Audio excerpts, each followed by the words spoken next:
ভারতের লোকসভায় পাশ হওয়া বিতর্কিত মুসলিম ওয়াকফ আইন দ্বারা দেশটিতে সংখ্যালঘু মুসলমানদের অধিকার খর্ব করা এবং বৈষম্যমূলক আচরণের চেষ্টা করা হয়েছে বলে মন্তব্য করেছে বিএনপির স্থায়ী কমিটির সদস্য সালাউদ্দিন আহমেদ।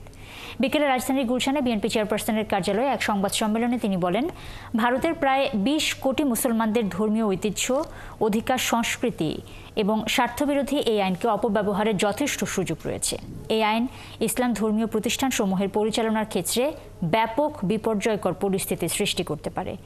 নতুন আইনে পরিচালনা বোর্ডে অমুসলিম সদস্যদের অন্তর্ভুক্তির বিষয়টি বিতর্কের সৃষ্টি করেছে, যার ফলে মুসলিম নাগরিকদের সাংবিধানিক অধিকার ক্ষুণ্ণ হতে পারে বলেও আশঙ্কা করেন তিনি। মুসলমানদের ধর্মীয় অধিকারে হস্তক্ষেপ রাষ্ট্রীয় পর্যায় থেকে গ্রহণ করা সমীচীন নয় বলেও মনে করেন বিএনপি। আঞ্চলিক সাম্প্রদায়িক সম্প্রীতি বজায় রাখতে এই আইন ভারত সরকার পুনর্বিবেচনা করবে বলেও আশা প্রকাশ করেন সালাউদ্দিন আহমেদ।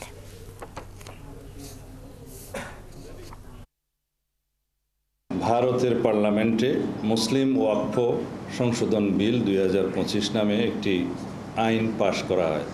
ভারতের সংখ্যালঘু মুসলমানদের অধিকার খর্ব করা এবং বৈষম্যমূলক আচরণের চেষ্টা করা হয়েছে এই আইনে। উক্ত আইনটি ভারত সরকার পুনর্বিবেচনা করবে, আমরা এই আশাবাদ ব্যক্ত করছি। আঞ্চলিক সাম্প্রদায়িক সম্প্রীতি বজায় রাখতে এই পদক্ষেপ একটি ঐতিহাসিক ভূমিকা পালন করবে বলে আমরা মনে করি।